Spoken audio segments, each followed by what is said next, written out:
community that like, and because of the way community defines self, these two were very much limited by location. So you couldn't, if you wanted to become like, I don't know, what's the term for someone from Chicago? A Chicagoite? Chicagoan? If you wanted to become a Chicagoan, like 50 years ago, it would have been really hard because like getting a job in Chicago from New York City was very difficult. If you wanted, say you wanted to become like an expat, so like somebody who lives in the used to live in the United States but left, and say you wanted to, you know, be an American in Paris.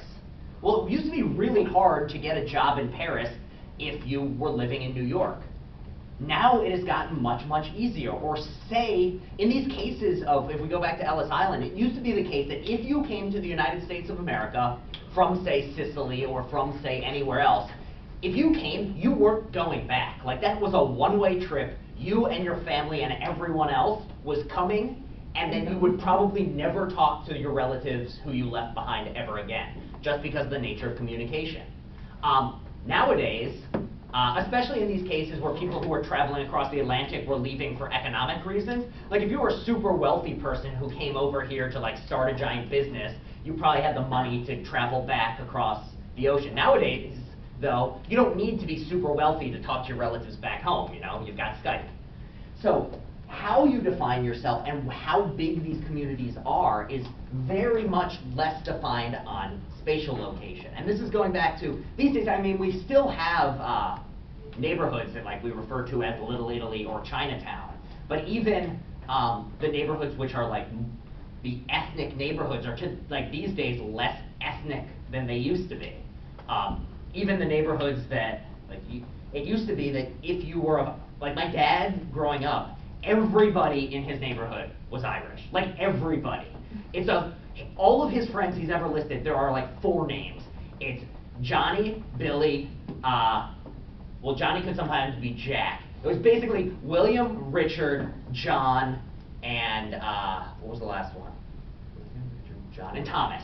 Everybody he ever talked about was one of those 4 names. And everyone's last name, like half the last names started with O, and the other half started, or like another third were like with an MC, and then the last were just like a random hodgepodge of other Irish names. Like this is just how it was. Nowadays, though, it is much different. Even if you go to like, you no longer have to be the case. You can live in Chinatown, and like if you find out someone lives in Chinatown, there's a pretty good chance they are not Chinese. And there are still neighborhoods like and it's very often like farther out in the city that you still have less ethnic mixing, but even these days, it's not as closely tied to your. Well, I mean, you're talking about, it's just interesting because your dad, you said, was from the South Bronx, right? He was actually not from the South Bronx. He was on up above the Harlem River on the whatever Kingsbridge area. Oh, you're talking about Washington Heights. Like directly across the river from Washington Heights, like on the north. Yeah. That's technically the Bronx. Yeah, it's definitely, it is the Bronx. He was on that. It was just like, it was up near like the Van Cortlandt Parky area. Yeah, but no, I'm just saying it's interesting because like the Bronx is definitely one of these like places that is historically representative of like that type of like, you know, transition of people, like because of the community, because it went from being an Irish community to being a predominantly like Hispanic and Black community to going right back to being this cultural like because I'm from the South Bronx. When I was growing up, it was mostly like Hispanic and Black, but like now that I've been gone, come back, like I see, like it's changed again. Like it keeps changing like every couple of years. And this is one thing where it used to be, and part of the reason why it's changing and why it's such a moosh, is that these days, to stay in touch with those communities that you come from, or those people who have similar backgrounds to you, you no longer have to be physically near them. And so, for instance, there's only one, I said before, there's only one sports team I care about, and they are a team who plays 5 time zones away, in the middle of a country which I've only been to like a half dozen times, and only like been to the city 1 time. And the reason why I was able to do this is because I was able to start to understand this team and the players and the history without actually having to go there, because what do I have now? Good. A computer. A computer allows me to choose what communities I'm a part of in a way that I never could before. Or I was not born in New York City, so in some sense I'm like cheating as a New Yorker. I'm not as much of a New Yorker as other people are, in that I was not born here and I did not like move here from somewhere else with my family. In some sense that is what it is to be a New Yorker, is to like have it be a mishmash. But on the other hand, like, I became a New Yorker, but the reason I was able to become is because I chose to move here and get a job here and go to school here and all those sorts of things. But yeah, I was going to answer that, to that point. I think that was just like logically speaking, like there's like two ways to be something though. There's like you could have been it your whole life, or you could have not been it and then became it. So Yeah. I think in that sense, you could be a New Yorker like by being born here and then leave and then no longer be a New Yorker, or you could be the type of person who comes to New York and become a New Yorker. And I think the main thing to say is there are these sorts of identities that are tied to place.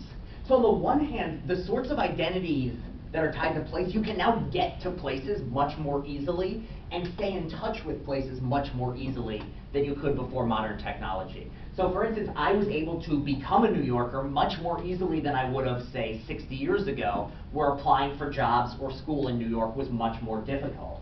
Or, to take another one, I can be a fan of a sports team that's halfway around the world without, I don't have to move to Liverpool to like the team. It's rather the internet access gives me access to this sort of thing, and I can talk to other people who care about it, and therefore, without ever even, like there are many people who are, you know, the biggest global sports brands. There's a good chance that most of the fans of those teams have never been to the city that they're a fan of, because it's just like a big global brand. Like most of the people who are Barcelona fans have never been to the city of Barcelona, because there are millions upon millions upon millions of Barcelona fans worldwide, many of whom have never even been to Spain. And so this is the way in which modern technology and communication has changed these sorts of things. Also, one other thing is it's opened up possibilities for self-identifying and communities that couldn't have existed before, because the number of people who actually care about these things in a particular location are very small, and the number of people who, if they didn't have a place on the internet to find other people who like these sorts of things, may have been too, you know, shy or embarrassed to even say they like them. So for instance, going back to the Game of Thrones case, like the reason I am able to identify as a nerd who will only read the books and not watch the show is because I can find other people who are as nerdy as me who care about these sorts of things. Like, I'm not alone in this. Or say you're somebody who loves knitting. Like, knitting is not typically thought of as a cool activity. Like, think about who's knitting and imagine in your head, who do you picture, generally? Old lady. A little old lady knitting. Like, that is the thing. So most people are not going to be like you're not, if you are like a 6'7" 250-pound dude who just loves the gym and knitting, this sort of thing is not like, because of the social norms we have, you aren't going to go like, yeah, I just love making scarves. Like, that's not something that is like socially acceptable. With the internet, this giant man who loves knitting is able to find other people who love knitting, find a community, and not feel self-conscious. And then also on top of that, find out he's not the only giant guy who loves like muscle milk and knitting. Like, there is somebody out there who loves these two things. And these are the ways in which the internet can help you find people and define your communities and find shared interests in a way that you couldn't before. There was a hand somewhere in this region. Also, I remember like hearing how the internet, like, people's passions are not always positive. A lot of times it's radical ideas, and people are more likely to act on certain radical ideas when they're in a group versus alone. And this is going to be the flip side of it, which we're going to be talking about more and more through the rest of class and next week, is that on the one hand, if you are somebody who has a niche interest that puts you on the fringes, like say somebody who just loves bench pressing and knitting, well, you can find other people who are interested in that because you can connect with people. But also this means that if your favorite interest is, say, white supremacy or things like that, you can also find other people in those niche groups. So on the one hand, the positive of this connectedness is that people who have never before been able to find their voice, or take another example, say like, if you are somebody who is disabled in certain ways, and it's very hard for you to get out into the world because of like physical disabilities. Like say you are blind. It is very difficult to get around in the world if you are blind. But even with like modern technology, like if we think back to the telephone, blind people could communicate with each other in a way that they couldn't before. And now these days, on the flip side, with the deaf community, it used to be very, very difficult. You had to everyone meet up because you needed to talk using ASL. Now you can use Skype. You can use these sorts of things, allowing people to connect. But on the other side, you also have it that if you just love the idea of, you know, hating on other races or saying that this group is terrible, you can find other people who also share those views. And as soon as you find people who share views in the same way that this bench press, knitting, loving, gigantic person just like feels a sense of community and strength and self-importance, finding other people who love bench pressing and knitting, in the same way somebody who for their whole life was the only person in their community with radical white supremacist views now feels heard finding people who they hadn't before. Yes, I just wanted to comment that concerning the negative side of cybertech, that concerning those let's say hateful groups, negative groups, one positive thing about them is that they're very easy to identify, and through this we can also affirm or find a new definition of good and bad for ourselves. Thus, it's very good that they are out there in the cybertech. Yeah, so on the one hand, there is a sense in which, like, yeah, it's not like, it's very rare for, like, a right-wing, like, white supremacist group to, like, call themselves the Knitting Society or something like that. It's generally very clear that it is a right-wing supremacist group.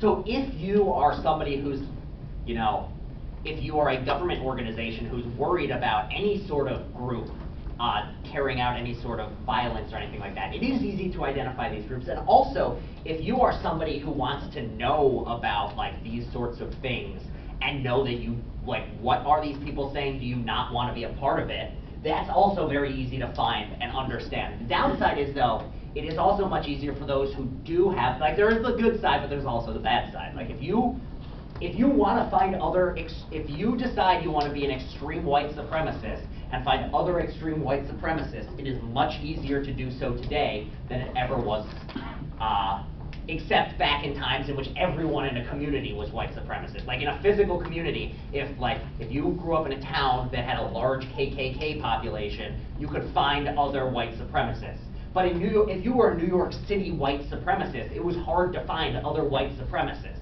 Now, it has gotten much easier because you don't ever have to leave your house and you can talk to other people who share your views. And so that's the flip side of this changing self-identity and community. On the one hand, because it's less tied to place, you get people who can find interest and learn about things they never could before and become good at things which have always interested them, but on their own they never could find, and find other people who are interested in those things. And, you know, if you're somebody who always knew, like back in the day, you may have hated work, and one thing we've seen across time is much more of the self-identifying is like, if you look at like the history of the history of that led us to the United States today, you can look at like the human history, and you can see it's more and more about like you having the power to decide, for better or worse, what your life is going to be like. It used to be if your parents made bread, what were you going to do when you grew up? Make bread. You may hate bread, but that's what you were going to learn to do. Then over time, and also you were going to live where you grew up. Like everyone was going to stay there. You weren't going anywhere far. You were going to marry someone from your town, even if there was no one in your town you were interested in because you weren't going anywhere else. But over time, we see people now have more choices of choose your career, choose this, choose who you're going to marry, choose how you're going to spend your time. And what the internet's allowed is opening up even more and more possibilities. Things you're interested in, teams you're interested in, things you want to learn about. The downside, though, of course, is that sometimes those things are not great. You can learn about things which are not, I mean, well, again, it's a matter of perspective to some degree, but if you're like me and you genuinely strongly believe that white supremacy is just not a good thing, then this is the flip side of it. All right, let me take a sip of coffee. And you know there is a thing called black supremacy, right?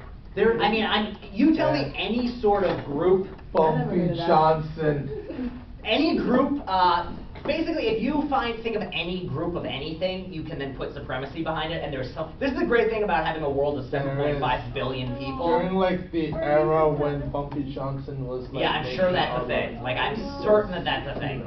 Like, you think of it, and it's probably a supremacist group. Oh, Godfather. Yeah. No, I'm serious. You can rule it up. And very often, though, the great thing about all supremacies as well is they're almost never grounded in anything like scientific reality. Alright, so on the one side we have self-identity, and on the other side we have community. Now, we were just saying that because of this possibility of options and this ability to connect with people, one thing that often happens is we get different perspectives. If you want to know about what people in another group are thinking, this is now much easier. If you want to become part of another group, it's easier. But what's the flip side of this? Is it always the case that just because there are more connections and more ability to get information, people end up getting a wider, more understanding perspective? No, why? What happens sometimes?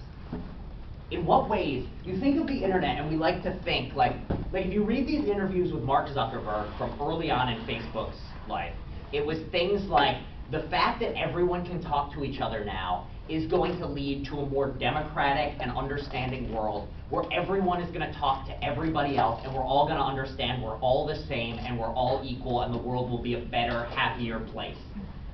Yeah, but people like to separate ourselves on the basis of interest. So that's exactly, so if you're defining communities based on interests, and this is going to tie back in with the white supremacist stuff, if you're defining yourself based on interests, you aren't necessarily going to go out of your way to find other opinions unless you are motivated to do so. I was just gonna say, on top of that though, it's about the methods that they're using too, because it's based on an assumption. It's not based on anything that's factual. Like, say a little more what you mean by that. Like, what they're saying about the idea about technology that's gonna benefit the way people interact with each other, is based on the assumption that it's gonna improve their interaction with each other. Like, it's not an actual fact that because people have more access to the communication to each other, that this will enable them to communicate with each other now. Yeah, so here's like this idea that the world is going to get a better place because we can all talk to each other. So here's how you can think of it. You've got people who are like this, so you've got these people, and they think one thing, and you've got these people who think another thing. And yes, it is now in the world today much more possible for these two people, let's say this is the happy people and the sad people, to talk to each other. But these aren't the only connections that are increasing. It's also becoming the case that the sad people are able to talk to each other more. So these sad people can talk, and these sad people can talk, and these sad people can talk, and these happy people can talk to each other. Oh, it's not supposed to go inside his head, whatever. And so it's not just here, it's also here and here and here. And here's something about human beings.